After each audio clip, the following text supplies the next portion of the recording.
Hola, buenas tardes a todos y a todas. Soy Rosabel Ratzvila, directora de la Cátedra UNESCO de Educación, Investigación e Inclusión Digital, y es un placer y honor empezar hoy esta 12 duodécima, edición de las mesas redondas que celebramos desde la Cátedra UNESCO, con el título Navegando la dinámica de género en la investigación, el liderazgo y la tecnología educativa en las universidades nigerianas, cerrando brechas y dando forma al futuro. Como ven, el título es muy explícito respecto a lo que queremos abordar hoy. Son en España, que es donde estamos nosotros físicamente, las 16 y 17 horas, y agradecemos a la profesora Chinenye Amaonye y todo el conjunto de profesorado de su país, Nigeria, que esté esta tarde con nosotros en esta nueva edición de Mesa Redonda. Sí, por nuestra parte, agradecer siempre la asistencia de personas que nos visitan, aunque sea de forma online, desde todas las partes del mundo, tanto especialmente Sudamérica, todo lo que es África, Europa y toda la parte oriental de Asia. Así que bienvenidos una vez más a esta mesa redonda. Por mi parte, voy a ceder la palabra a la profesora Chinenye Amaoye para que dirija y coordine esta mesa redonda. También por cuestiones de organización, decirles que en el chat del canal de la Cátedra UNESCO de YouTube verán lo que es algunos anuncios respecto a poder certificar posteriormente la asistencia. Por ejemplo, indicaremos un cuestionario que tendrán que cumplimentar para así, como decía, poder posteriormente registrar su asistencia y poder remitirles el certificado correspondiente. Ahora esta indicación también la hará la profesora Verónica Onrubia en inglés para que quede claro a todos los asistentes esta cuestión. Verónica, ¿puedes comentarlo, por favor?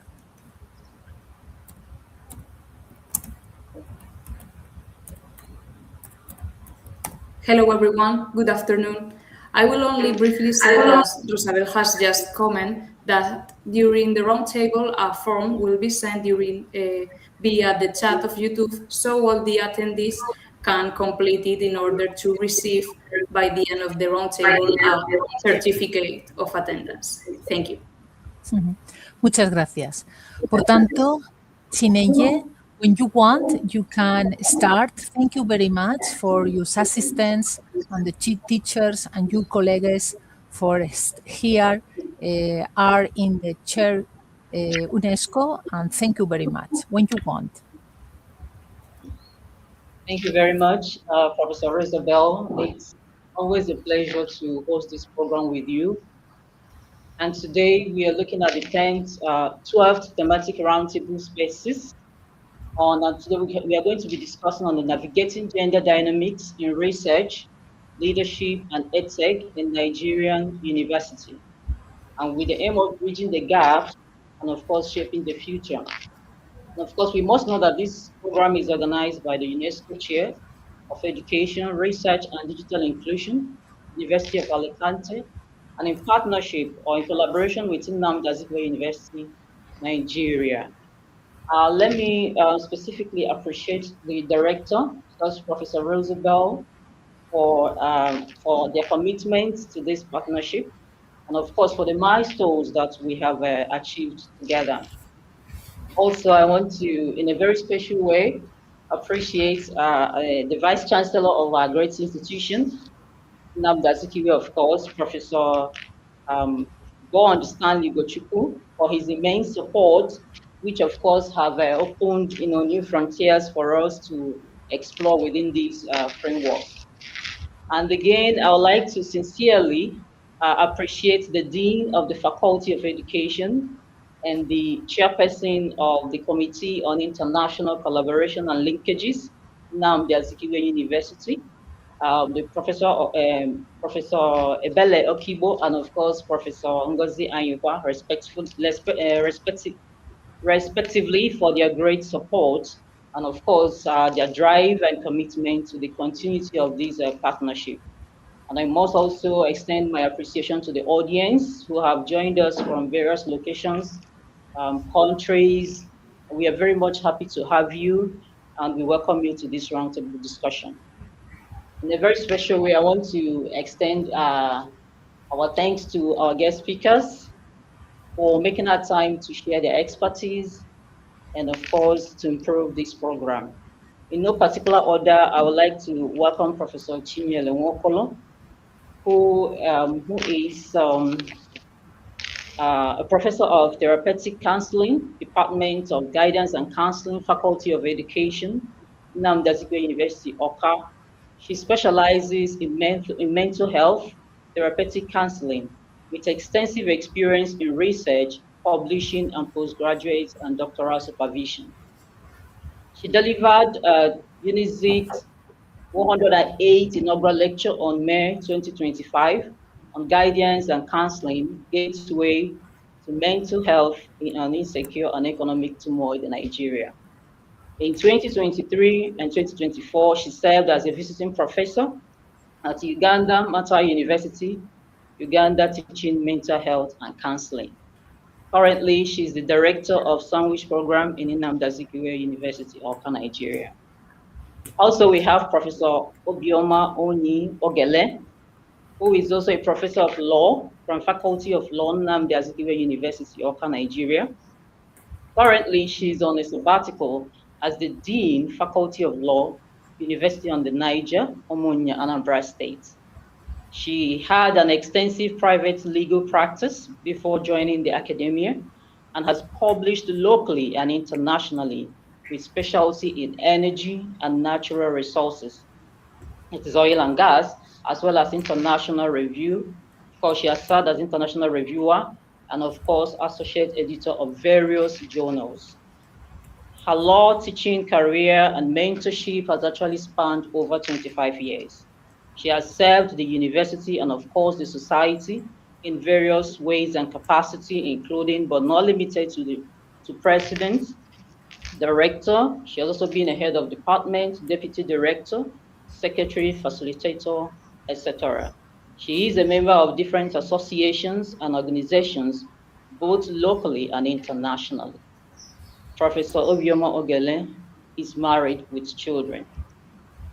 Next, we have Professor George Uchenna Eleje, who is a professor at the Department of Obstetrics and Gynecology, Nnamdi Azikiwe University, Awka. And of course, he's also a senior consultant at the Nnamdi Azikiwe Teaching Hospital in Nnewi, Nigeria. He previously served as the head of the department and is the immediate past director, Grants Development and Management Office at the university. As a research coordinator at the Effective Care Research Unit, Professor Eleje has made significant contributions to medical research and education. Of course, he has trained over 500 medical students and resident doctors. He serves as the principal investigator of the Nigerian Army of the Marian and Plateau, Anula and Panorama International Project.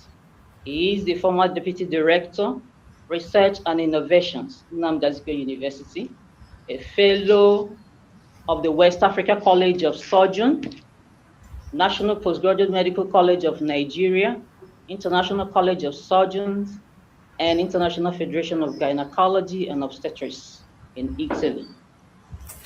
Professor Eleje is currently the editor-in-chief, Tropical Journal of Medical Research, and of course, he has over 350 publications, both nationally and internationally. And next, we have Dr. Valentine Joseph Owen. Sorry, I will take this before him. We have Dr. Ogechukwu Benedicta Aribodo, who is the Associate Professor of Parasitology and Public Health in the Department of Zoology, Nnamdi Azikiwe University, Awka, Nigeria. She holds dual PhDs in public health parasitology and parasitology. Her research focuses on schistosomiasis, especially female genital schistosomiasis, soil transmitted hermits, implementation research, social innovation in health, and health systems strengthening. She is a social innovation in health initiative fellow and program manager of CIHI Nigeria Hub, and of course has served as a temporary advisor to World Health Organization. She has published widely, both locally and internationally. And lastly, we have Dr. Valentine Joseph Awan. He is a lecturer in the Department of Educational Psychology, University of Calabar, Nigeria. He focuses on measurement and evaluation with evidence-based inquiries. His research interests include structural equation modeling, item response theory, program evaluation, and higher education. He is a prolific researcher, psychometrician, statistician, and of course, data analyst. He has over 195 publications and 180 citations. He has facilitated many research projects and currently involved with the World Bank supported projects in Bureau of Statistics, Cross River State, Nigeria. We are very happy to have you all, our dear speakers. And so we move on with the presentation. I would like to invite Professor Obioma Helen Onyi Ogele for our presentation. All right. Okay, thank you so much, Amaonye, and the organizers of this and UNESCO. It's a privilege to be here. Thank you so much. So I'm standing by the existing protocol already set up by Amonye. Thank you so much for that. And so the topic, as we all know, is the 12th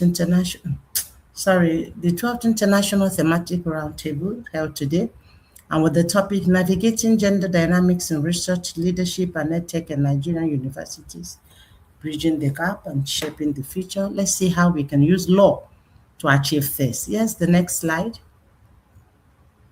All right, by way of introduction, gender dynamics actually had dominated the public discourse both in Nigeria and outside the country. And on each occasion, we try to see how government of the day or the society viewed the female gender in terms of public occupation of the public offices. But if you come to realize that the female gender, most times, though they represent a large chunk of the society, but the potentials have not really been harnessed as to be able to be of immense benefit to the society. Next slide. So in this discourse, we'll use, what I'm going to do actually is that we're going to see how the role of law can be of use in achieving sustainable legal framework for the female inclusivity in the Nigerian workplace. Yes, because looking at the Nigerian legal system, one will need to know what exactly is the law saying about this matter. And we have always known, or I believe, that law is a pivot upon which everything revolves. Now, Nigeria is a constitutional democracy, and by that we have a supreme law that regulates everything that happened in the country, and that is the 1999 Constitution. And this 1999 Constitution had made certain provisions with respect to the gender, the respect to gender equality in Nigeria. So we're going to look at one or two to see exactly how this has shaped this particular discourse. All right, next one. Yeah, 1999 Constitution, laudable provision there is section 42 sub 1 of the 1999 Constitution. This guarantees every citizen freedom from any form of discrimination on grounds of sex, etc. There are other sections that talk about female gender or talk about sex or this idea of discrimination on grounds of sex. For example, section 17, subsection 2A, and section 18, they all speak the same thing, but we need to understand this. And the Constitution is divided in different sections. There is the chapter 4 that talks about justiciability. And when you hear of the word justiciability, it means These are rights that are redressable in the court. These are rights you can go to court and claim the right. But when you hear of non-justiciability in Chapter 2, it means, yes, those things are provided for in the Constitution, but you cannot lay claim to them as of right in the court. The court are not allowed to entertain such claims or such matters in the court. They are called non-justiciability principle in Chapter 2 of the Nigerian Constitution. Yes, next slide. Furthermore, you also have international organizations wherein Nigeria is a signatory. Nigeria has ratified a good number of international legal instruments, and these instruments try to create binding obligation that would eliminate discrimination against women on member nations. Some of them are, as listed there, Convention on the Elimination of All Forms of Discrimination Against Women, that's CEDAW, popularly the popular CEDAW in 1985, African Charter on Human and People's Rights 1983, Protocol to the African Charter on the Rights of Women in Africa, Maputo Protocol, Sustainable Development Goals, SDG 2015, and the Beijing Platform for Action in 1995. Nigeria is a signatory to all of this, and all of this creates binding obligation to eliminate discrimination against women on the member nations. Next slide. Of all the instruments, it is only the African Charter on Human and People's Rights, that's the Banjul Charter, that has been domesticated in Nigeria via Cap 10 Laws of the Federation of 2004. Domesticated means when you ratify a treaty, when you are a signatory to a treaty, means, you've signed, you're now a member nation, you have adopted it, but is it binding on your nation? Can somebody lay claim on that and go to court and redress a right or claim a right? The only way you can do that is if it has been domesticated. Domesticated means it has been adopted as part of your laws in your country. And to do that means the lawmakers will present it at the floor of the twin houses of assembly and pass it into law. Then it will become. Of all of them, it's only the African Charter that has been domesticated. Protocol to the African Charter on the Rights of Women in Africa was ratified, but not domesticated. In other words, you can implement it in Nigeria. This state of international treaties, whereby most of them are not domesticated, leaves, honestly, a yawning gap in the perceived implementation of the protection against gender discrimination. Because without domestication, it's not binding. You can implement them. The women cannot take the proceeds or the benefits of the provisions of the law that tend to protect them against discrimination in the workplace. Further to this, the ECOWAS Court, that's Economic Community of West African Court, held sometime that Nigeria's failure to protect economic and social rights, including education rights, constituted a violation of the African Charter. Next slide. Other statutory framework that are relevant to gender equity in Nigeria are as follows. We have National Universities Commission Act, CAP, N81 Laws of the Federation of Nigeria 2004, which empowers NUC to set minimum standard basis for gender-sensitive accreditation criteria. We have Labor Act, CAP, L1 Laws of the Federation of Nigeria 2004, which prohibits discrimination in employment, which also applies to academic staff appointments and promotions. Violence Against Persons Prohibition Act 2015, popularly called VAP Act. This applies to university campuses and strictly makes sexual harassment a criminal offense. Then you have Child Rights Act 2003, relatively adopted by the 36 states, guarantees girls' right to education free from discrimination. This is where it gets interesting. Why? Because With all these beautiful acts in place, you begin to wonder, why can't these things be implemented in Nigeria? Remember, I talked about chapter 2, the non-justiciability of the provisions of the sections that are provided in chapter 2. And that created a heaven for different state governors or different state governments, a heaven to avoid responsibility, accountability, and litigation in terms of Child's Right Act. And I say it's adopted relatively because they adopted some of them to suit their ethnic custom, ethnic, and various belief system, to accord them a way to be able to escape culpability, liability, litigation, and the rest. And so with that, we find out that the law cannot really achieve its full intent with the way Nigeria has been going about this laudable statutory provision. Next slide. Now, good and laudable provisions, though, but the question here is the extent of the enforcement and compliance. And I said it is pertinent to note at this juncture of the existence of two very important bills that underscores the intent of the Nigerian lawmakers and government towards bridging the gap. They are: one, Gender and Equal Opportunities Bill, and the Bill on Affirmative Action. The first bill was rejected because of ethnic, social, and religious consideration. Gender and Equal Opportunities Bill. They have presented it several times and they keep throwing it away because a greater proportion of our lawmakers don't believe in gender equality. They don't believe in anything like discrimination against the gender, the female gender. No. And then you have affirmative action.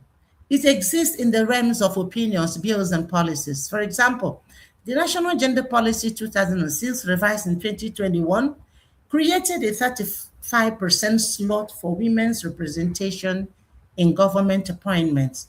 This is just a policy. The bill is in the National Assembly. Passage of same will be a milestone in the actuation of bridging the wide margin between male and female in the public space. Now, I want to draw us a little back to Gender and Equal Opportunities Bill. When we talk of affirmative action, we talk about 35%. But when we talk about gender and equal opportunity, if we can marry the two together, equal opportunity means you're giving both gender 50% in the workspace. But when you talk about affirmative action, they're talking about 35. Now, affirmative action, to my understanding, refers more to inclusivity of the female gender in the workspace. And there you can give them 45%. But when you talk about gender and equal opportunities, then if we truly mean what we believe or what we say by gender and equal opportunities, then we'll be talking about 50% for either gender or for both genders, 50-50%. But when we talk of inclusivity, to include the women, to include the female gender in the workplace, in appointments, promotions, and whatever, then we're talking about affirmative action. Make it a law, pass it, let it form part of the laws of Federation of Nigeria, and then people can lay claim on it and then take their place in the public place as women. And then next slide, please. All right. Now, what I find is we discovered that the gap being experienced in the enforcement of gender equality is as a result of the failure of the legislators to make laws that directly eliminate the discrimination against the gender, against the female gender. Because of this gap, the courts cannot do anything. Because we have a constitutional democracy, every law you make in Nigeria must draw its legitimacy from the Constitution. And the Constitution has said this right is non-justiciable. You can't claim it. It's not part of the fundamental rights, which has a special procedure for enforcement in our courts. But for this, no. And that has constrained the courts a lot The court cannot. That's a case that is unreported. A case of between Okonkwo and University of Nigeria. It's an unreported case in 1998. A female staff went to court, sued the court and said they couldn't give him they discriminated against him because because he's a female, and they didn't give him his headship that she applied for. The court dismissed her claim on the ground of female discrimination against the female gender. But the court only upheld that judgment. On the other side, where the argument has it that she couldn't get it, she was denied that promotion because, or that headship, because of administrative service. The university said, oh, you must present administrative service. If you've not done any administrative service to the university, you can head a particular sector. And the argument is, the head there, or whoever is the vice chancellor, or whoever in charge of appointments, never appointed her.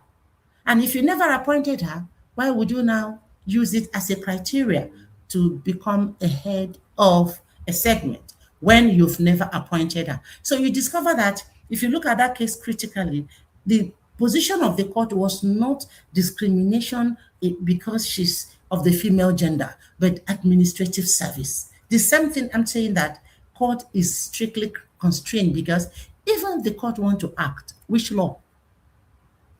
What will be? Because the court does not act in vacuum. There must be the foundation, and you cannot place something on nothing and expect it to stand. For it to stand, there should be the groundwork, and that is the legal framework we're talking about, which is yet to be established in Nigeria.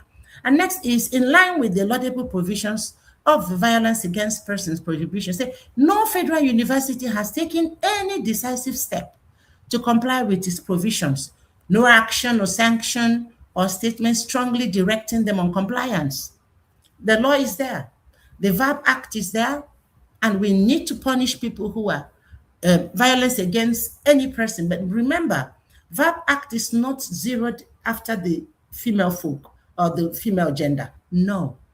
VAP Act is every person in the society. So it's not strictly for that of the women. But because the sexual harassment tilts more towards the female gender, and we are asking, if this law is good enough, as we believe, why won't the federal universities comply as to protect the female gender in the federal universities? They've never complied. And there's no action, no sanction, and nobody's directing on compliance at all. And then we also have federal universities do not have a defined framework for reporting of sexual harassment by female students and staff, and their protection from victimization. We don't have it. And most times they swallow the pain. Even if there is a discrimination that is very glaring to everybody, because of this yearning gap, they cannot make any report. Now, next slide. And here are my conclusion. Law is a pivot upon which a nation revolves. Nigeria do a signature to international conventions that seek to end gender imbalance, and Bridge the Gap is here to take a legal decisive step to stop the anomaly. Some of our laws that could help in the fight against female discrimination are not enforceable, like I said earlier, and this leaves the topic vulnerable to different interpretations that defeat the purpose instead of solving the problem. Therefore, I can authoritatively state that it is at best a work in progress in Nigeria. And now, finally, my recommendation. Next slide, recommendation. Right, recommendation number 1, speedy enactment of the Gender and Equal Opportunities Bill. I'm making it 50-50 issue. The idea of the opportunity should be 50% for either of the gender. A lot of female in Nigeria are so well educated. You go to some universities, in some secondary schools, you find the female gender more. And as we graduate, we mentor them and they get into the workspace. They still cannot clinch those offices that they've been trained, mentored to produce results that will uphold the nation. But no, The national gender policy, which reserves 35% of government appointments for women, should be enacted into law as affirmative action with full complement of enforcement. And what do I mean by full complement of enforcement? Fine. There need to be procedure set up for its enforcement, not just a beautiful law in our statute book. The affirmative action principle to be extended to university council membership being a public office. Being a member of the university council, it's a public office. And the affirmative action should be extended to that place. So that when there's opportunity or when there is a election for the members of university governing council, the women should be given their own quota. The women in the university are very well educated, well structured, well trained to fill in these offices and produce lasting results that will make a change in the society. And then the third one, make the law against discrimination on grounds of sex justiciable. Move it from non-justiciability in Chapter 2 and move it to Chapter 4 on justiciability. With that, every woman, every female gender can claim that right, supported by the Constitution of the Federal Republic of Nigeria. Remember, it gives every law in Nigeria legitimacy. The Nigeria should ratify the remaining treaties they are signatory to and domesticate them. It shouldn't stop at signing treaties, adopting treaties, but domesticate them and make them part of Nigerian laws so that we can enforce them. And then finally, following the legal enactment, special procedure to be enacted for the enforcement at all levels of governance in Nigeria, just like the special procedure for the enforcement of fundamental rights. In Nigeria, we have a special procedure for the enforcement of fundamental rights. In fact, one of the provisions of the fundamental rights says, if your right is, if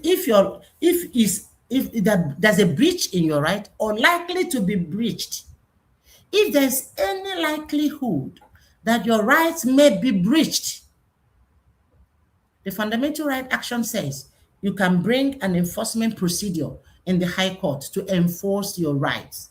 These are all provided in that Chapter 4.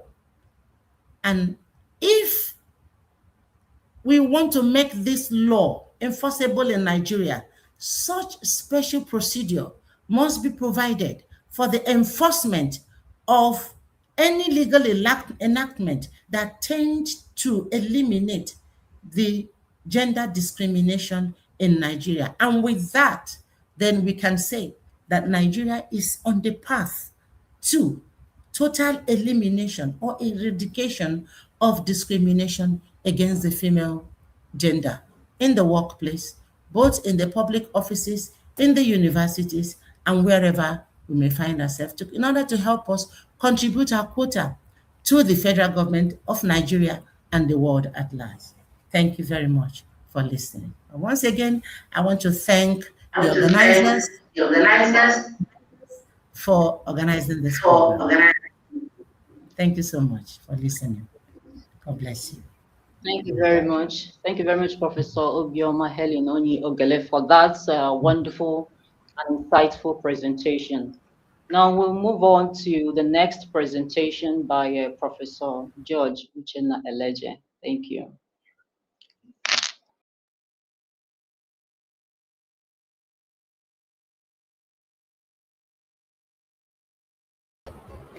Yeah, good afternoon. It's my pleasure to make this presentation in this live session.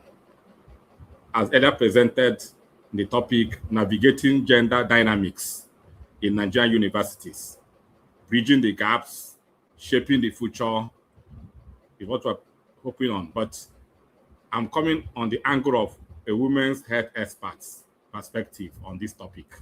I'm Professor George Uchenna Eleje. I'm a gynecologist and a lecturer, professor of Fangani in Nnamdi Azikiwe University. Next slide. Actually, I don't have any conflict of interest in making this presentation. So by way of introduction, we talk about gender gaps, and it continue to persist in Nigerian universities. it is very obvious. We found out that according to the recent NUC estimate, less than 30% of academic staff are women. And if we are in this presentation, we are focusing on research, we're focusing on leadership, and also focusing on technology, EdTech. That's what we're focusing. We're going to take them one after the other to see how these gender gaps exist, how it exists, and then what will be the way forward in our universities. Next.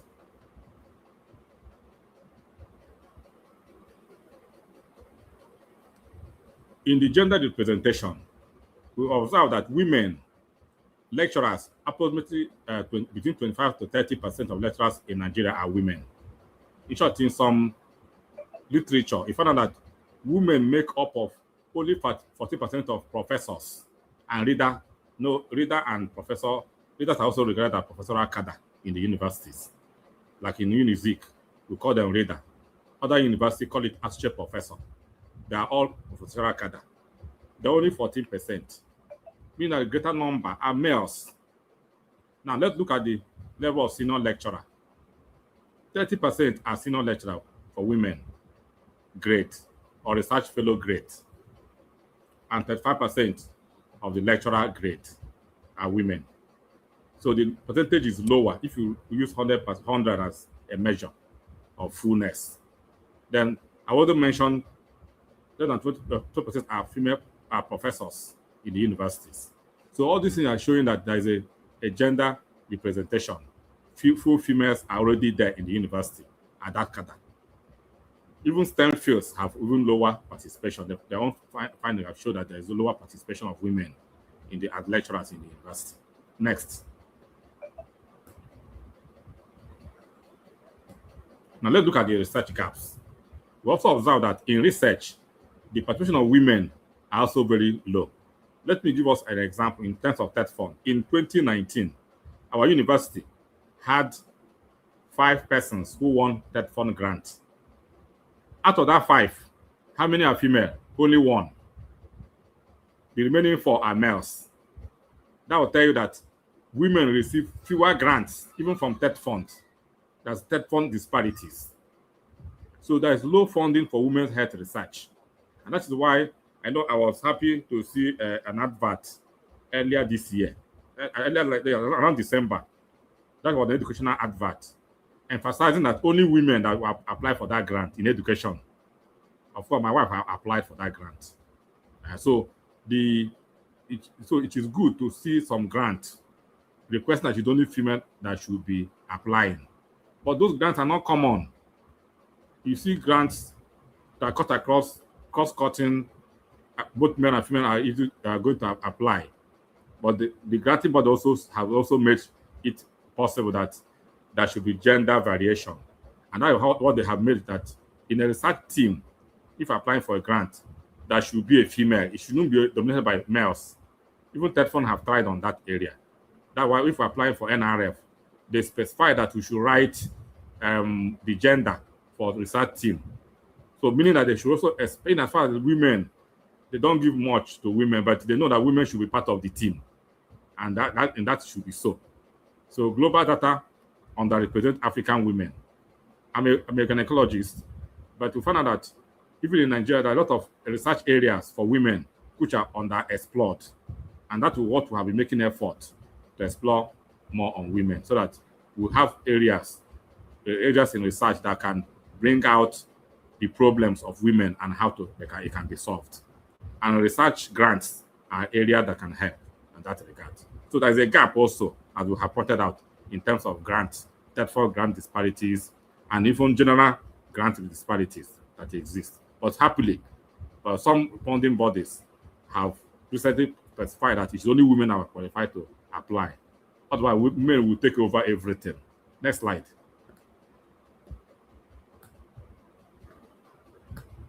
Now let's talk about leadership, because our topic also talked about leadership. We looked at the vice chancellors in Nigeria. If you know, less than 50% are female. Let's give a data. In 2024 February, according to one of the Nigerian newspapers, out of 270 universities in Nigeria, only 13 have female vice chancellor. If you check 13% of 13 over 270, you find out that it is less than 10% are female advanced chancellors. So that is also showing that even at the leadership level, that women are underrepresented. Few women in decision-making roles, and also cultural and institutional barriers for women. But happily today, we have been making effort. Even the government of Nigeria are also making effort to make sure that in the cabinet, there must be a representation of women up to a tune of 35%, 25 to 35% should be women. And even in ASU body, in UNIZIC, there are some female in the ASU executive. They make sure that women are there. The same thing in our directors now. If you look at directors in UNIZIC, a number of them are also women. So that is a way to balance that leadership inequality among women in leadership. But still, the leadership inequality, the female in gender problem persists in our setting. Next slide.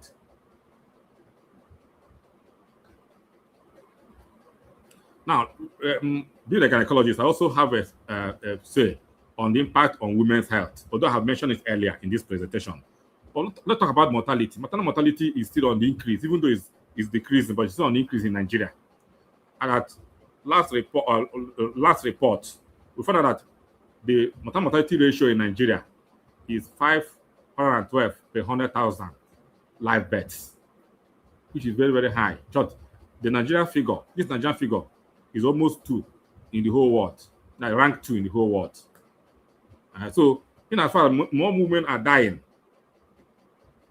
we may not use it as an explanation why they have less women involvement in research and university leadership or other things that is happening in Nigeria. So that limited university-driven research impact. So we cannot just blame maternal mortality as the one of things that can cause it. What about those who are alive? And therefore, there is need for gender-focused academic research, even in our universities. And I hope, as time goes on, that can be done in our Senate research grant. That we can bring out in a Senate research grant, and we'll say it's only for women who apply, and they will get it. And that will be a way to encourage them to reduce that inequality we have that have persisted in Nigerian universities. Next slide.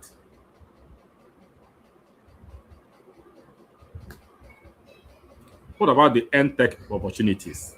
Nigeria EdTech growth, we find out that e-learning platforms are also on the increase.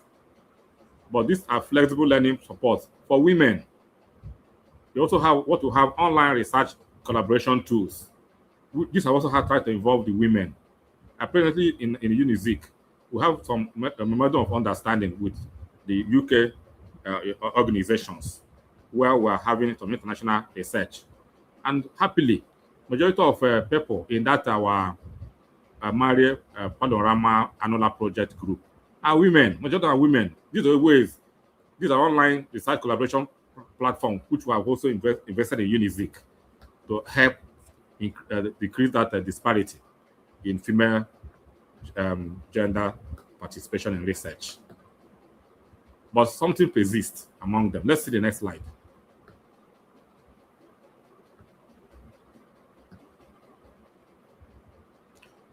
There's what we call digital divide. This digital divide is persisting in Nigeria. Surprisingly, only 40% of women in Nigeria have internet access. According to the report, only 36% of Nigerian women have access to internet compared to 51% of men. So why is this so? It could be device affordability challenges. It could be due to rural and urban gap significance, can also be a problem because majority of them might stay in the rural area and there is no internet. The men are in the town looking for money so that they will get the money and send to the village, to the rural area where women will not stay. So that also may be contributing to this digital divide among women in Nigeria.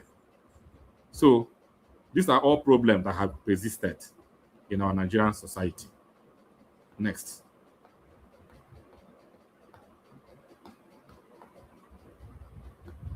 So what are the bridging strategies? Though I've mentioned some of them already. gender responsive policies. The NUC should make gender responsive policy. They're only making it.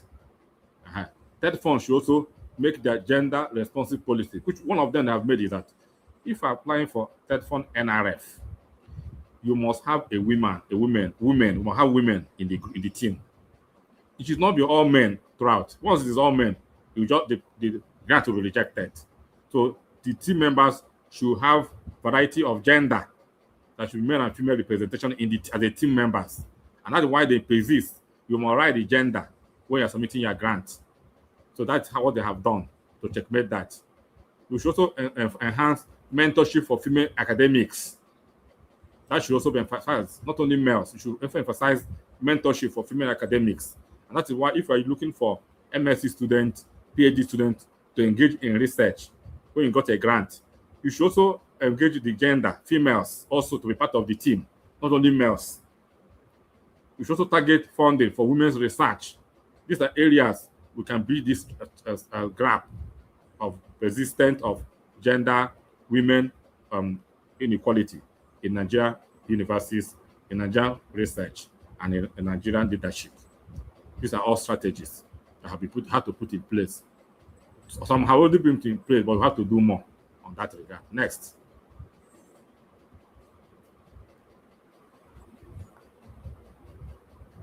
So future outlook include inclusive leadership pipelines. So that have been on a pipeline. Sometimes we see women applying, contesting to be vice chancellors. I know, even in our university, we have seen some women who are also being appointed as our last vice chancellor was a female, acting vice chancellor. So your university are trying, including leadership in the pipeline. There should also be digital empowerment for women. That's also important. So those who don't have internet should make to have internet network. If they don't have phone, they should be empowered to have their phone so they can also make have information. There should be stronger health research system that should put in place, and that should also involve women. These are things we can put in place in the future to solve this problem of gender inequalities in our universities. Next. So before I conclude, let me make a case study for Nnamdi Azikiwe University. Nnamdi Azikiwe University is an example of a Nigerian federal university. We have found that there is growing female enrollment in the health sciences, even those in medicine now. Majority of, if you come to Nnewi, where we stay, where we have medical school, majority of people who are in the College of Medicine, Faculty of Medicine, are females. So there's growing female enrollment. Now, we have in our nursing school, is dominated by females, even in nursing, both in the university and in the teaching hospital. They are all predominantly females. So these are a case study for Nigerian University, Nnamdi Azikiwe University. There have been a lot of growing female enrollment in health sciences, and that is commendable. So that with this growth, it means that in the future, there will be more opportunity for women-led research in public health, because if we now have more women engaging in becoming doctors, becoming nurses, engaging in other field of medicine and beyond, then it means that in the long run, there'll be more opportunity for women who will go to lead the research in the health world. And therefore, there's need for stronger female leadership representation, since we have more female enrollment. That invariably, there should be need for stronger female leadership representation as time goes on. So there is hope that in UNIZIK, for that case, using UNIZIK as a case study, gender inequalities will be solved in the near future. Next.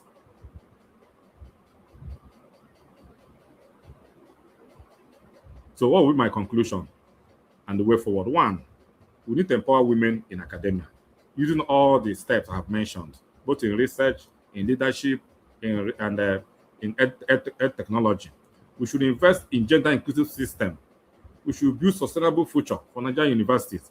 We should make research grants and label it female-only application. And in this case, that will make a lot of sense. And that will also increase Nigerian women's participation in both research, leadership, and educational technology. Next slide. So these are my references. One of those things I mentioned are gotten from National Digital Inclusion Report in 2023. Also from the Daily Trust newspaper. And these are also where we got some of the information I quoted, sort of information I quoted from this resource. So thank you all for listening. Thank you, Professor George Eleje, for that wonderful exposition. And still on, we'll move on to the next presentation. I call on Professor Chinyelu Nwokolo for her presentation. Thank you.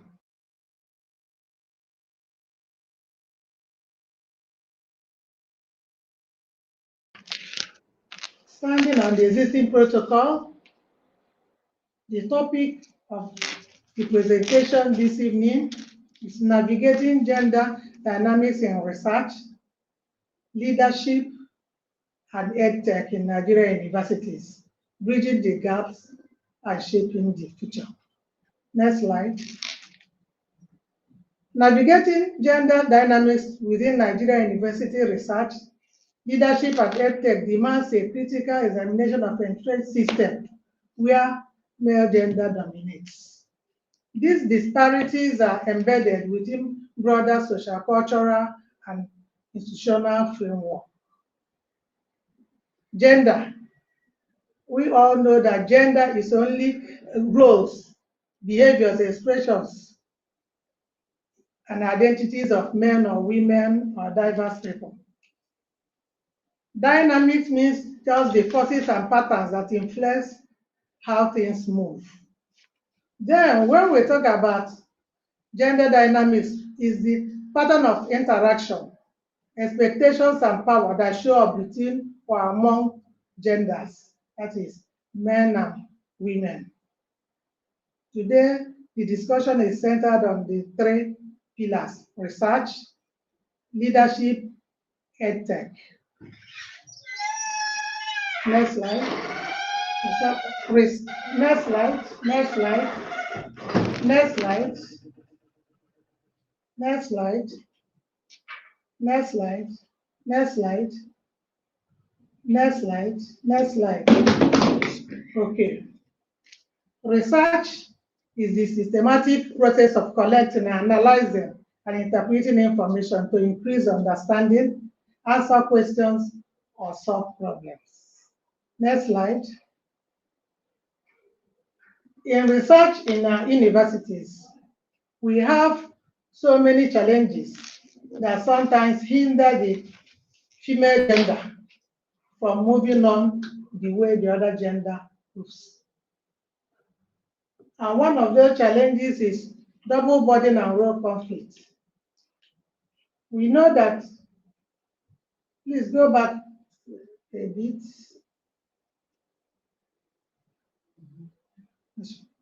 Okay, we're there. Most of the time, you know that our young upcoming female gender are in the reproductive stages, and combining it with the professional career becomes a challenging thing to do. Also, access to resources and recognition. Most times, the female gender don't even know when a research is coming up. Underrepresentation and the lead pipeline in STEM is another challenge that the women engage on, because the males see these women as lower gender, if I may use the word. So when resources are coming up for funding or research, they most of the time include the men. Also, we have gender-based violence and unsafe research environment. Most of the time, the female gender gets into trouble, are harassed by the male counterparts. Sometimes it can be sexual harassment. Sometimes it can be staying in an unsafe environment. And the women are not very sure, and because of that, they tend to be afraid and they let it go. Also, work balance and rigidity in our institutions does not help matters as well. The men are included, despite the fact that the law or the NUC said women must be represented, but implementation is the problem. Next slide. Bridging the strategy for bridging gap. Gender mainstreaming and policy reform. If the law, just like I mentioned, when the law is there, it is implementation that is the problem. We must include female gender in activities. Is it like that on the table or on paper only? Also, mentorship. We need to be mentored because we don't have very many women up there. Mentoring the female gender becomes a little complicated. Many times they don't have role models they look up to. Also, networking opportunities, and because they don't have people to look up to, when an opportunity comes, we find out it goes most of the time to the male gender. So if we have enough females up there, like the law says you must include a woman, then there will be a need to close the gap. Also, capacity building and gender sensitization. We need to be included in sponsorship, to attend conferences, attend workshops on gender, especially when we have gender issues to discuss. Sometimes the female gender are not included in that discussion. And because they are not included in the discussion, there is a gap. The male gender take decision and move on and make it to be binding on the female gender. Just like the story they just told us about the woman that petitions of victimization. Next slide. Shaping the future. Shaping the future in research is very, very important. Advocacy is needed. Cultural transformation, because the male gender believe that they're always on top. What can this female do? But if the women are exposed, then they will now know that what a man can do, a woman can do it. Another way of shaping the future is early intervention and STEM promotion for girls.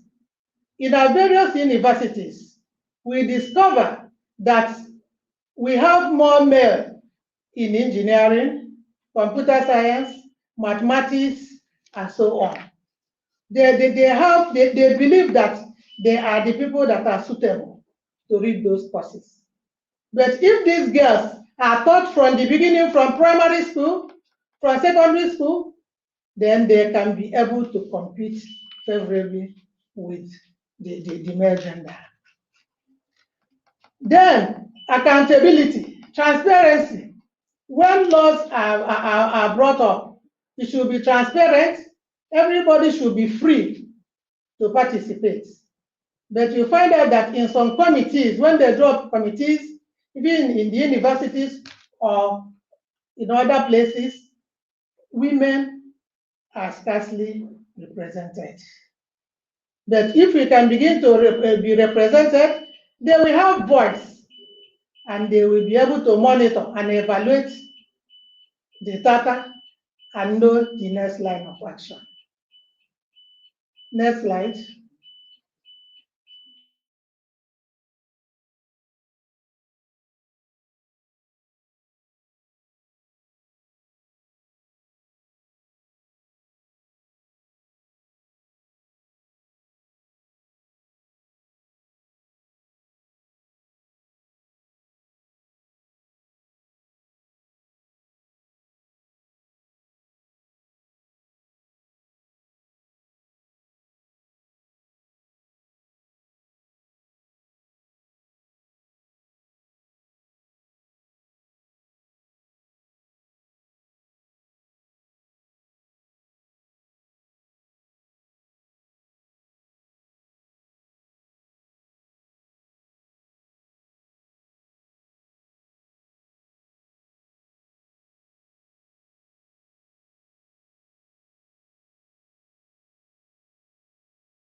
Should I continue? Are you done? Yes.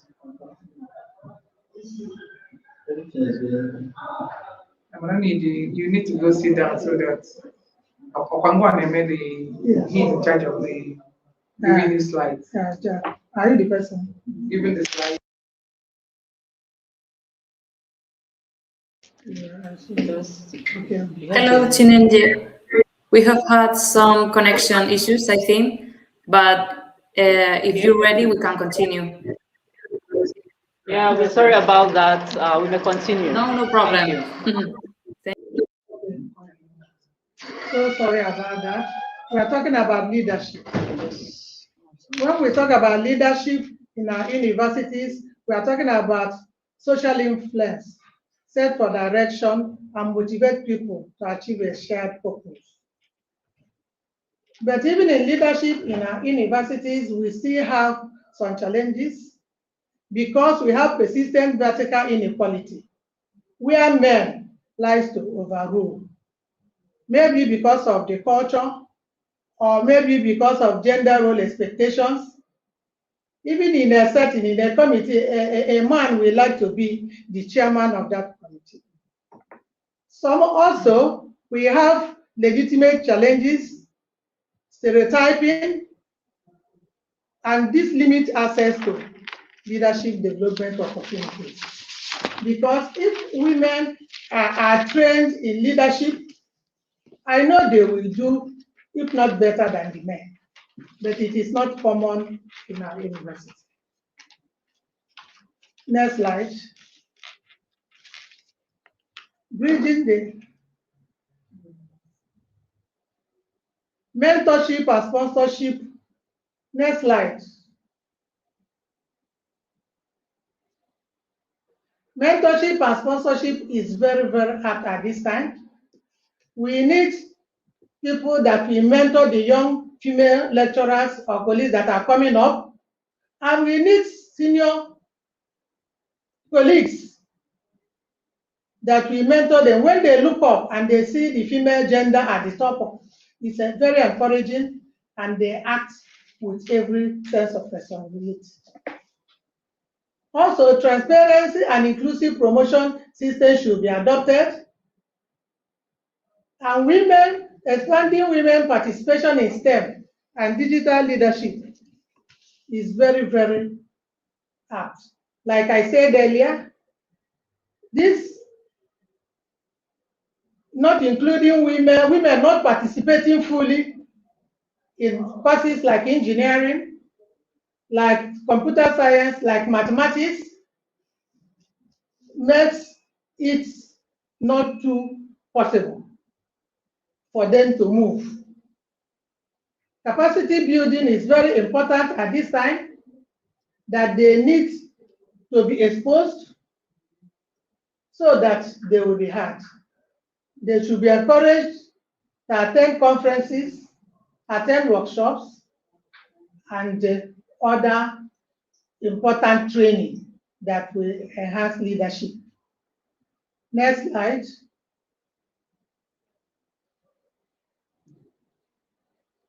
Leadership futures needs cultural reorientation and advocacy. We need to move on and reorientate our young ones, our upcoming ones, that leadership is not only for the men. Leadership is important and useful for the people that have the acumen to lead. And when they start earlier, like we mentioned, they will discover their talents and they will move on, even to achieve it. Accountability and governance reform is also very important, that it is not the way it is done in the past, it is what will enhance the society, enhance the university. Next slide.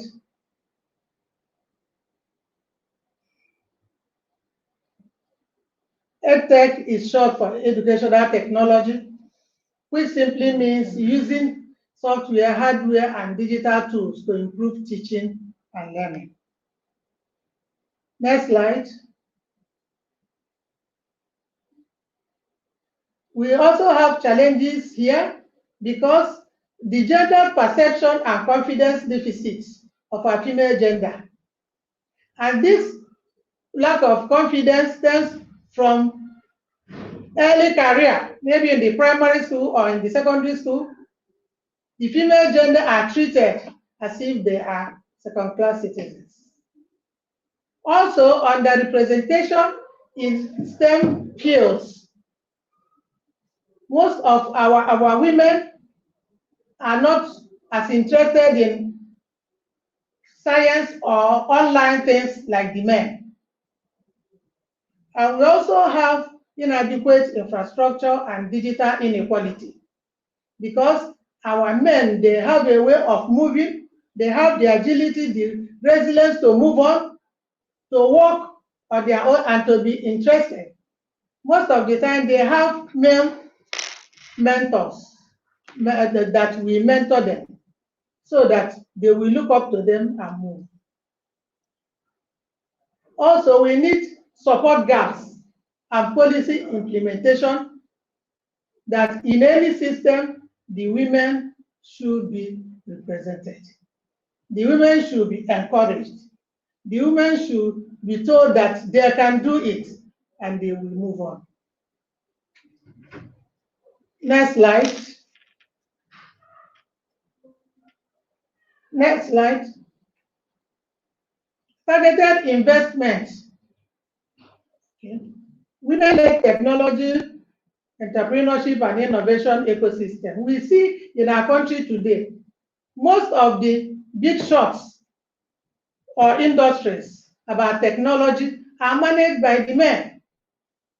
If women should be given a chance to open up big business hub, where sometimes they will train the women free, the upcoming girls free, then women will get very much interested in EdTech. Also, artificial intelligence is very important and it's all over, but some of the female gender are somehow not very interested. And this helps in personalized learning because once you can use your internet, then you'll be able to learn more. Digital literacy is very, very crucial, even at this time. And the policy reform and their accountability and accessibility, especially looking up to the female gender up there that will encourage the upcoming ones. Also, building safe environments and inclusive environments, like the women having access to internet, even in the system, and free to use the laboratories even at any time without fear of being harmed, even if it's in the night. All this will help to expose and bring down the gender inequality in our universities. Next slide. Conclusion. Navigating gender dynamics in research, leadership, and EdTech in Nigerian universities is very possible if the challenges are bridged and future suggestions implemented. Thank you very much.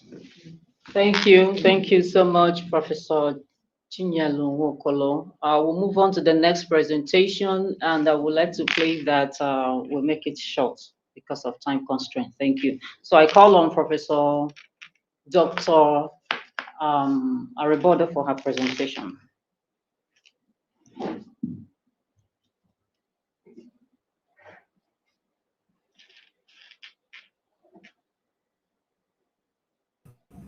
Thank you very much for having me, and thank you for sharing the slides on my behalf. On a very good note, I wish to start today by, I'll be speaking on navigating gender dynamics in Nigerian academia and how we can move from individual barriers to systems level change. I'm a Social Innovation in Health Initiative Fellow and Associate Professor at Nnamdi University in Public Health Pathology. But then I have also affiliation with World Health Organization. As I go on, you see why I said this. So next slide, please. Good. I will briefly cover the context and why this matters, sharing insights from our experience in institutionalizing mentorship, highlight key lessons, and then conclude with the way forward. Next slide, please. So to begin, it is important to understand the context. Mentorship is, in fact, mentorship in low and medium income institutions remain largely informal and inequitable. This limits research capacity, leadership development, and retention, particularly for early career researchers. Importantly, these challenges are not gender neutral. Women and underrepresented groups are disproportionately affected. Without intentional systems, inequities are reproduced rather than reduced. Please, next slide. This brings me and us to the need to rethink mentorship. From the informal relationships to structured systems, we need to have a shift, and it's a fundamental that we address these inequalities in mentorship by making sure that we have a rethink about it. So, to address these inequalities, mentorship must fundamentally shift from informal relationships to structured system, from informal goodwill, from individual goodwill to institutional accountability, from access for a few to equity for all, and from isolated efforts to coordinated system level approaches. Shifts we have been working, this is the shift we have been working to optionalize. Next slide, please. So I take you to a practical institutional illustration of what we did. So the context here is that in my faculty of biosciences, we had early career female research academic that lacked structured mentorship pathway. So using the Hermes guide known as Health Research Mentorship in Low and Medium Income Countries, Hermes, a TDR Global Practical Guide, which was developed to help to see how we can spur mentorship in institutions in such a way that it can be institutionalized. I was among the people that pilot tested this Hermes guide in the country. So for Nigeria, I piloted this particular topic in my faculty of biosciences. We found out that informal systems constrained equitable leadership progression, like other speakers have actually said. Then the intervention we gave using this guide, because this guide is not just a guide, it's a system.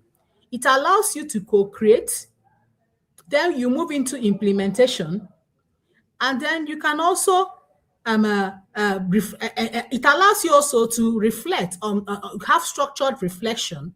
Then you can adapt iteratively, and finally we are now scaling up. So we observed there was a shift because the early career female researchers were involved.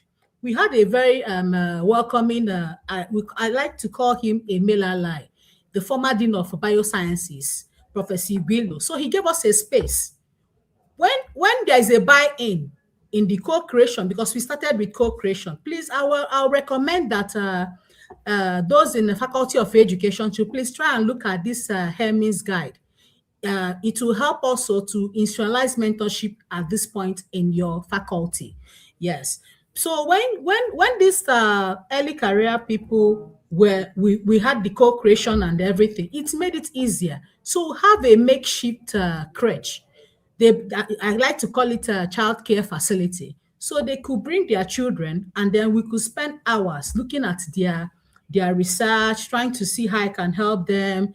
And this has paid off. So you see, there was actually institutional buy-in, and that formalized mentorship conversation within the faculty, and it helped a lot. So next slide, please. So from this experience, a few key lessons were emerged. Structured mentorship improves consistency, quality, and accountability. Institutional ownership is indeed crucial for sustainability. Mentorship must be embedded within systems, not implemented in isolation. And communities of practice are essential for learning, skill, and adaptation. Next slide, please. These lessons point to us towards what is needed going forward. The way forward is clear. We must integrate mentorship in institutional systems. We must invest in it as a core strategy. We must also leverage digital and EdTech platforms to expand access. Just like I'm doing now, I'm in Cameroon, but I'm actually attending this meeting online. That is leveraging on the kind of platform that EdTech intends to provide. Okay, so we must see beyond our challenges and start to think about solutions. We should be solution-driven and think out of the box. We must leverage, like I said, we must leverage on the digital and EdTech platform to expand access. This is the world of AI. AI has come to stay too. So we have to also think about that and factor it in as we have to go on with our discourse. We must scale through communities of practice, and we must embed equity at the center of everything we do. So for me, and for this particular roundtable discussion, I believe that institutionalizing mentorship is not optional. It is essential for resilient, equitable, and sustainable systems. Because mentorship is not just about relationships, it is about systems. And if we are intentional about those systems, we can truly advance equity in our institutions. Next slide, please. So these are the early career mentees that I started with at Faculty of Biosciences. And I'm happy to say that after this, their life were never the same. And I've been following up on them, and more people have joined us. And they've been able to publish. Some of them have gone for conferences, and they've submitted again this year and are traveling. Together, we can do that. And there's this informal way we at WHO TDR qualify Hermes. We say, help everyone realize that mentorship expands success. That means Hermes. It means that mentorship is not just a program. It is a system we must build intentionally, contextually, and equitably. Thank you very much. And I wish to acknowledge the people that are all the team members, the Faculty of Biosciences, my early career researchers, mentees, and then my mentees all over. And of course, Dr. Chinenya Amone, my distant mentee, for inviting me for this program. So thank you so much, and I'm happy to be here. Thank you so much, Dr. Ogechukwu. It is indeed important that mentorship should be socialized. With that, we'll move on to the next presentation. And again, I would like to plead that you make it short as well. I call on Dr. Valentine Joseph Awan for his presentation. Thank you. All right. Good afternoon, everybody. I'm glad to be here to share from this dinner table. Well, I joined a bit late. That's because I had another engagement with United Nations Population Fund at my state here, Cross River. So we are still on this thematic discussion, navigating gender dynamics in research, leadership, and EdTech in Nigerian universities.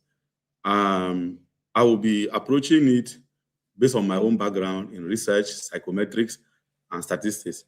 But I wouldn't talk too much on leadership because I assume a whole lot of discussant will be anchoring on leadership. And I mean, today, I feel like the female gender have done so well in the Nigerian context to bridge the gap that once existed. mean, we have so many vice chancellors right now, including the one at the Nnamdi Azikiwe University, who are now women. So which means that the women voices are now gradually being heard. But in research, I am aware that there is this long-standing divide between male and female. And those are some of the things I want to share here. Please, next slide. So 2 years ago, I was at Nnamdi Azikiwe University as a workshop facilitator for a national conference. So while at the hotel, I remember 2 ladies. They were married and they had children. They walked up to me. We were having a relaxation time with some friends. So when they walk up to me, they say they like my presentation and would want me to mentor them. I clearly looked into their faces and said, I don't like mentoring women. So since they were coming from Ignatius Ajuru University, I knew a very sound professor in that university in their area who could be of help. So I asked them to meet that professor or assistant. They said, surprisingly, that they had met that professor, and it was as if I was there the day the professor also told them that he doesn't like also mentoring women. And that it was unfortunate that they couldn't ask the professor at the time to explain reasons for this rejection. So since I had a similar answer with what that prof told them, perhaps my reasons for rejecting them may be similar to that of that professor. And they quickly asked, what is the reason for this rejection all the time? I said, well, you know, women, you have too many problems, especially the ones that are married. Today, you want to take care of your family, you are washing, you are doing this, you are doing that. And if you want to mentor you, you need to be focused and all of that. So as bad as this may appear, I later reflected on it, and I felt like the women also deserve a place in research. They deserve to be mentored for those who lack capacity, just as the male folks do. So because of that, I changed my approach. And in my research group today, Dr. Amonye can also confirm, about 70 or 60% of the members of my research group are women, most of whom are married. And it has not been easy to say. We've been battling, there have been a series of complaints over and over when we give them tasks, but somehow they've been doing, and most of them are actually very, very brilliant academically. So why do we have to, you know, allow women suffer this much when they have a whole lot they can offer? Next slide.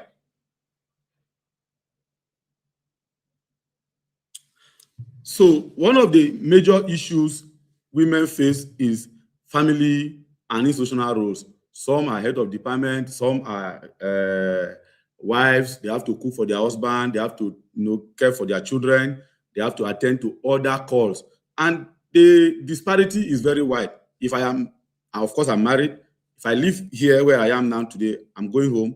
My wife at home must have prepared food, must have done something for me. But supposing a woman who also attended this workshop as me now, or this session, sorry, is going home now, she is the one that will have to look for food. She may even receive some query first from my husband for coming home by this time. And this is a very wonderful academic meal I just had the short time I've been online.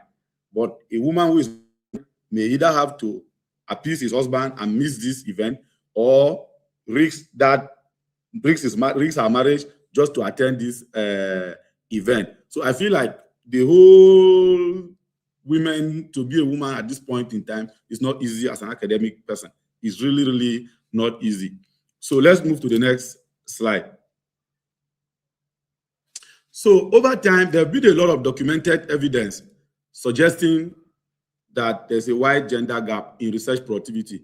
Let me give you, for instance, for the past 6 years now, from 2020, when I first appeared in that ranking, there's what we call Scopus and Cyber ranking system that usually release the list of top 500 researchers in Nigeria. And recently, Stanford University also have a ranking system of top 2% scientists globally. If you look at those metrics, you look at that list, how many women can you count across universities? In fact, for my own university, University of Calabar, a woman has never made that list. A woman has never made that list before. So which shows that there's a whole lot of research productivity gap between men and women. Also, in terms of publication, there are also differences in how much men and women publish. Men tend to publish more because they have more time. Women do not have much time as the men do. And then we talk about mentorship. How should women build their capacity? Usually, they should build their capacity through mentorship and some other sort of training. But how do you mentor a woman? If I have some married ladies working with me now, the previous speaker made reference to her mentorship cycle. I was very impressed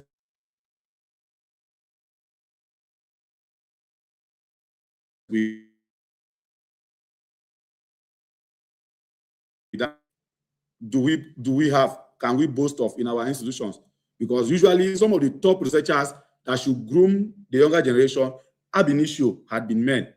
So which means women need to be co-opted into it so that they too can stand and raise other women. So now for a man mentoring a woman, that is a different story entirely.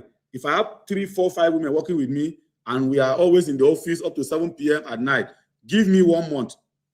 The whole university, I'll probably face some panel that I'm having certain things sexual to do with women. That makes mentorship for me, women very, very complicated. So then the question now is, so who now mentors women? Of course, the women have to mentor women, but there has to be a certain point. We have very, very good scholars that are women I have seen in this country. I know a couple of them, some you might not know. Unfortunately, I might not mention some, but I have also seen some coming from Nigerian.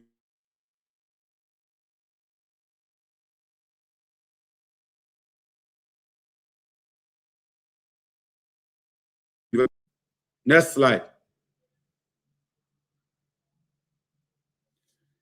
Of course, studies have shown that when people have access to mentorship, it influences their research output. And it is the informal system of mentorship that we have that has created the unequal access, to mentorship and information. We have time and expectation mismatch between male and female that further affect how both of these genders.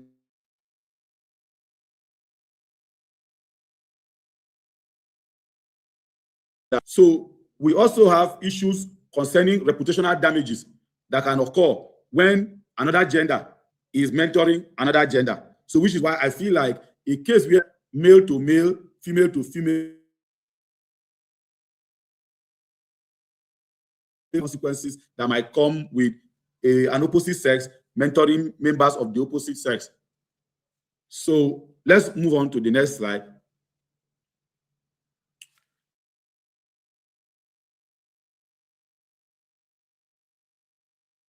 Patterns are different for male and female. Please, let's slide so that we don't waste time.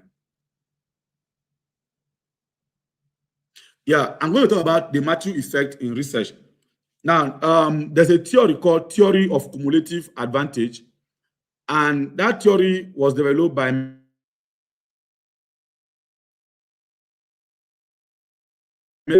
chapter 25, verse 29, which says that for to everyone who has, more will be given to him, and he will have more than enough. But from the one who does not have, even what he has will be taken away from him. What does this mean? In research, there's what we call cumulative advantage. If you enter research early, like myself, I was introduced into research as a year 2 undergraduate student in my university, and I had my first publication as a year 3 student. And since then, because of that early advantage I had in research, it has accumulated over time, making my early success in research to be rewarded. And because I enjoy early success, I am going on now to enjoy more success and more success and more success, like the man who has, that more has now been given to him. But if you did not start early, it means you are at a disadvantage. So even that little that you did not have will be taken away from you. And that is the situation for most women, because most women tend to come into research almost at the point where they are married. Research is not taught, or females are not made to see research as something that is career worthy. that can be ventured into at an early stage. Some women are mostly in academia because it is like a job for the women. So I need to support my husband in the house with some little income. So what do? Let me get any job I can do. So that first degree that I had some years ago, I can do a master's degree now, get a PhD, and get a lecturing job. You only publish because promotion is at the corner. If there's no promotion and research is not emphasized in our promotion system, you will probably not publish.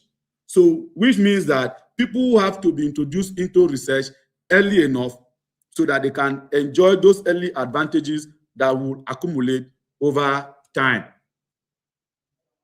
And because you enter into research early, you will have the opportunity of building stronger network with people who will help you promote more, because collaboration helps you accumulate a whole lot of research publications and access to research facilities, as the case may be. Next slide. Now, let us talk about gender in science, technology, engineering, and mathematics-related area, or EdTech. It has been documented that women are highly underrepresented in discussion concerning AI, data science, and engineering, with some citations there to back it up. There is also a low participation rate in advanced ICT education by women. In fact, women also represent the minority when we are talking about AI in leadership roles and all of that, with some evidences there. And there are a lot of issues affecting women, as explained. We already know them: family, childbirth, all those things really affect women. So because of that, the level of gender imbalance is a global discussion. It's not just limited to Africa or Nigeria alone, because women exhibit similar characteristics globally. Next slide. So because of the situation, you don't mind if you can summarize your work? We are already behind time. Thank you. All right. Okay, just move to the next slide then. Let's just move towards the concluding part. Again, all right, so from the foregoing, we can see that gender gap persists globally, and it is largely due to structural inequalities and structural issues. So research and AI inequalities are interconnected these days because people use AI to advance research and all of that. So if women are lacking in research and lacking in AI, it means their situation has even, been made more sporadic. So we can use Matthew effect to explain how cumulative disadvantage, is the situation with the women folk. But then AI can amplify or reduce inequality. Therefore, our policy must focus on structural change. So thank you very much for your audience. It was a nice time having a discussion with you all. Thank you, Dr. Awan, for that presentation. Sorry that we had to cut you short due to time.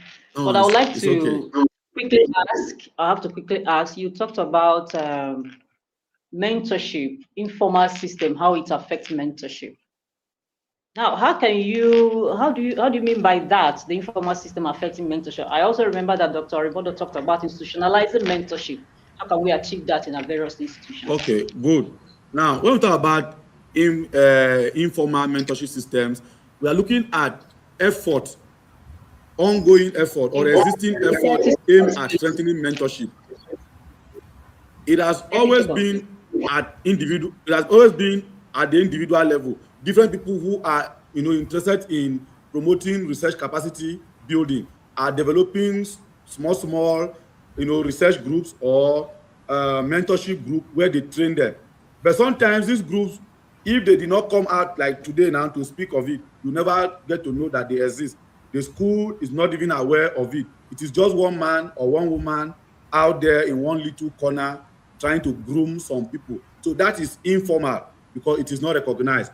So by formalization, we are saying that rather than allowing interested people to set up small group, it should be made mandatory that professors or scholars of certain standing should have people they are mentoring, we should have people under their mentorship that the university system is aware of and is monitoring.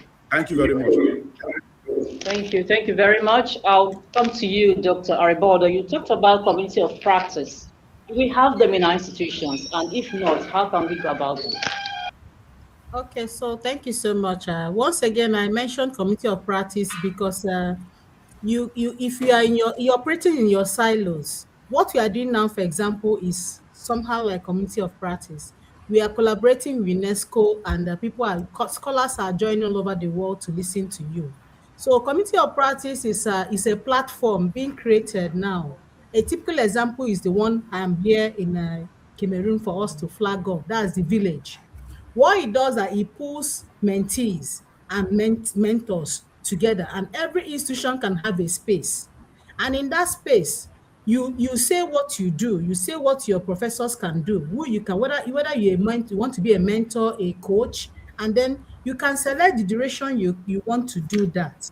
And then you can actually say that you want, so they will match you. It's AI supported, so it's a kind of match. The essence of community of practice is that it will even help us not to have brain drain, because it involves experts from different, even as a mentor, you will notice that there are some areas that you cannot provide mentorship to your mentees. So you will need a co-mentor to do that. So with that particular platform, if we have it, that's why I'm emphatic about us joining the community of practice, which is also coming up under TDR Global. Okay, so once it is flagged off, we'll be having the final stages of the meeting will be by June. So once it's finished, Nnamdi Azikiwe University will be registered under that place. Yes, I've said discussion already with the Vice Chancellor, and he's interested in it. So it's a way to start, because we can't be working in silos. To help us to collaborate, research is now done with multi-sectoral approach. And if thank you. So yeah, thank you very much. Very well. I look forward to all that. You really need to bring it down to our institution. And very quick one to Professor Obioma. We talk about affirmative action. Yeah. And you also made mention of domestication of laws. How can we bring this to bear in our institutional leadership? Thank you very much. It's very easy. It's just to approach the... All right. Thank you very much. Pending the promulgation, like I said, law is a pivot upon which everything revolves. And I also talked about making it a law by the lawmakers. Once they pass it into law, it becomes mandatory for universities to key in and make their own laws. But despite that, the University Council, which is the highest lawmaking body of a university, can decide to adopt it on their own. Because to a reasonable extent, universities are independent. The governing council are independent. As long as the law you are adopting does not run contrary to the provisions of the Constitution, you can go ahead and adopt it in your university, and that will fly very well. As long as it's not inconsistent with any provisions, because the tried law says any law or rule that is inconsistent with any provision of the Constitution is, to the extent of its inconsistency, void. And as long as it's not inconsistent, but just that due to tribal ethnic sentiments, it's still withholding the passage at the National Assembly. Nnamdi Azikiwe that does not really have any such sentiments guarding or regulating our attitudes or whatever, we can go ahead in a council or even the Senate and decide to pass such law, and it to be fully implemented and guide our attitudes. Yeah. Thank you. Thank you. Thank you very much, Prof. And very quickly, in 5 seconds, I want to Professor Leje. Now, she talked about institutionalize, having the powers to make some laws. Do you think we can actually have a situation whereby research can be focused, especially or mapped out for women, improving their capacities? In 10 seconds, please. Yes, of course, we can. I think at the level of the Senate, and usually it should be done by the person in charge of research, usually a person in charge of grant, who make us have to have a proposal then Senate will approve it, what we call Senate Research Grant, which is available in Unizik, and hopefully we can see make use of it. In that case, yes, it can support our staff, academic staff, women to thrive in that area, so that the grant will only be meant for them. In that area, we can that can be possible once Senate approved. Thank you. Thank you very much. Thank you very much. I'd like to thank you all for your contribution and expertise, taking your time to share your invaluable experience with us. We want to apologize for we are already shooting behalf time, but I want to thank our audience who have also joined us from different locations. Thank you so very much, and we look forward to having you next time. Over to you, Professor Veronica. Thank you.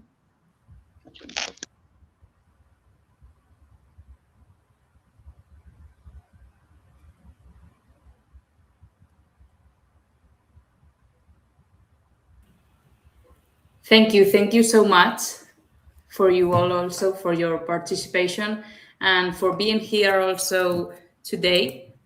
And from our side, we'd like to say that by now we don't have any questions from the participants, but it has been a pleasure to have you all today here. So if you want to conclude, Chinenye, you feel free to do that. Thank you one more time for your collaboration. Thank you too for your collaboration as well. I would like to thank Professor Rosabel for this continuous partnership, and a very special way for our institution, our Vice Chancellor, who has given us a very massive support. And to our guests, thank you so very much. We apologize for the timing, especially those that had to cut short their presentation. I will promise we'll do better next time. Thank you very much. To our audience, thank you so much. We're very happy to have you. Thank you. Thank you. Bye. All right. Thank you. Thank you. Bye. Bye. Thank you.